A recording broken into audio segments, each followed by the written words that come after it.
Hello. This is project 4.2. It's a bunch of physics stuff, which I actually really enjoyed this assignment. Um, Firstly, I will show you that these objects have physics by just bumping into them. The other one's just launched. Bumping into them too fast. If I bump into them too fast, they kind of just go like, whoop. I think they just get launched like, yeah, they do just get launched. Oh, ignore that you saw that. Sphere overlap actor. So this is, ow. I have an exploder component that I that I added to this barrel here. Love to see it. Oh, there it is. So I is it here? Is it here? I think it was here. Yeah. So I'm creating a sort of radius, and within the radius around the barrel, specific objects are going to be affected. And then for each of those objects, this will happen. It's basically just gonna trigger the simulate physics, and then it's gonna launch them. I also here get force by distance. I did some math to make it to where the spheres that are farther away take less force, like less force is put onto them.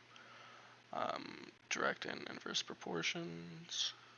That requires a direct proportional relationship.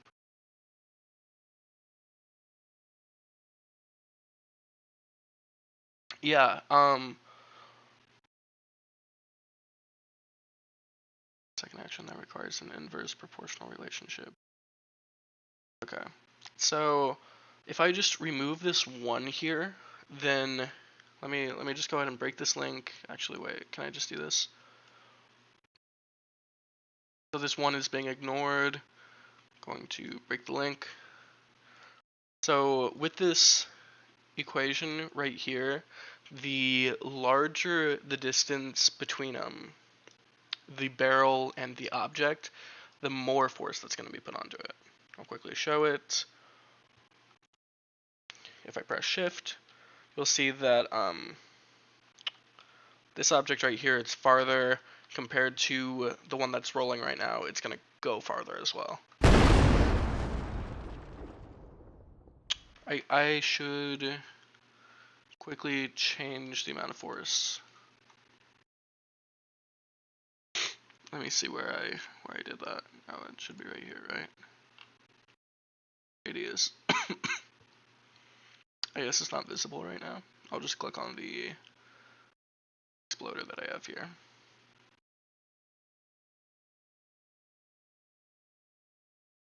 I'll just put this to 3000. It should be a bit more noticeable. Alright, so as mentioned before, it's going to be rolling because it spawns on the ramp. This object right here is going to go much farther than this one rolling because it's a direct relationship. So you can see that object, if it wasn't stopped by that, it would have gone much farther. Meanwhile, the one rolling is, I believe, this one. But if I do put that one back, that right there, and then that right there.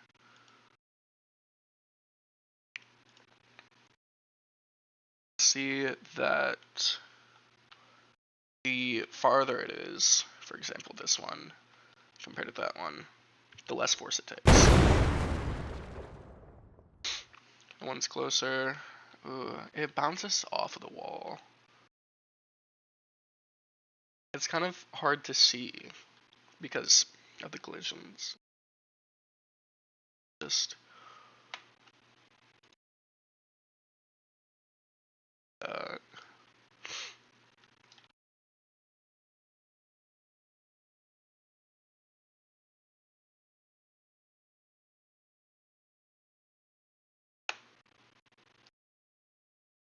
see a little afterwards. I just want to show.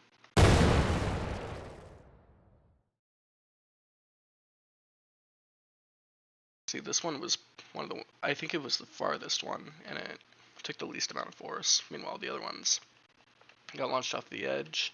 This one's gonna get launched off the edge, it's gonna be a bit later. Can I control Z that, or is it too late? No, it's not too late. Alright.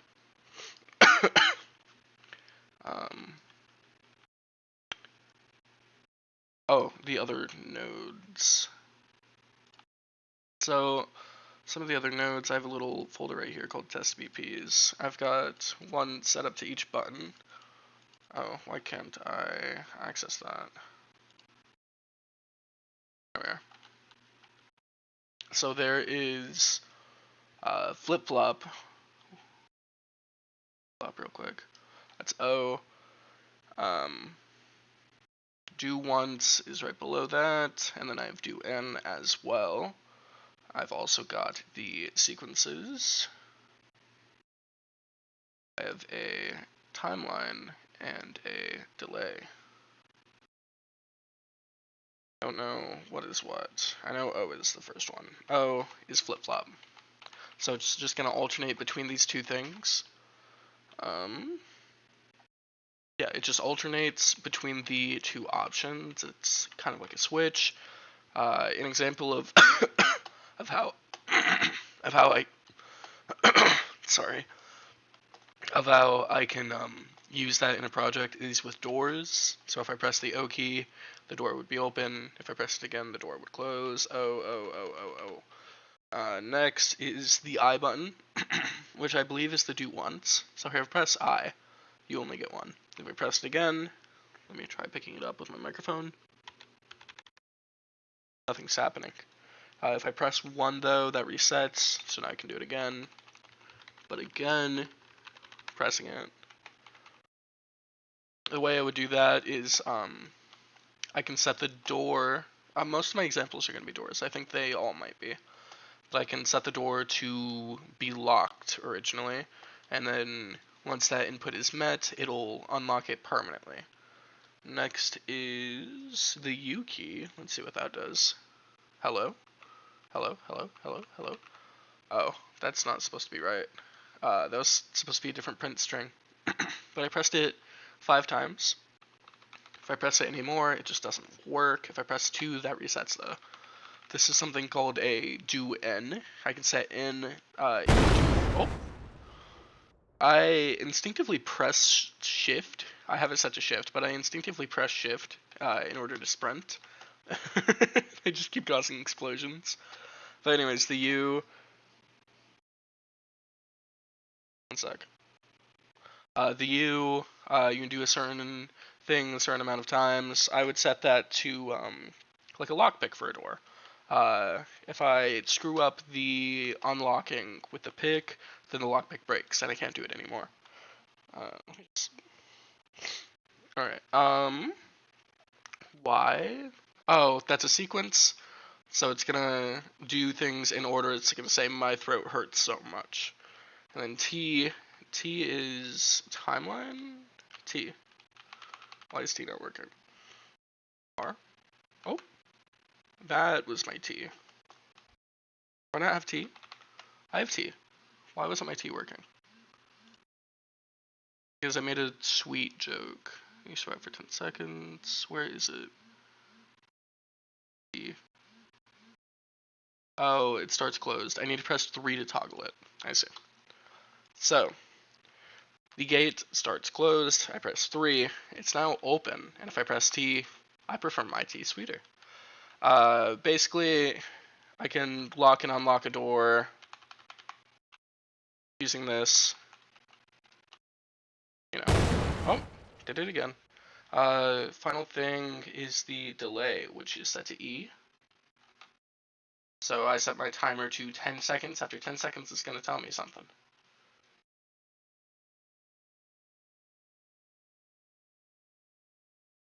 You survive for 10 seconds. That's basically all of it.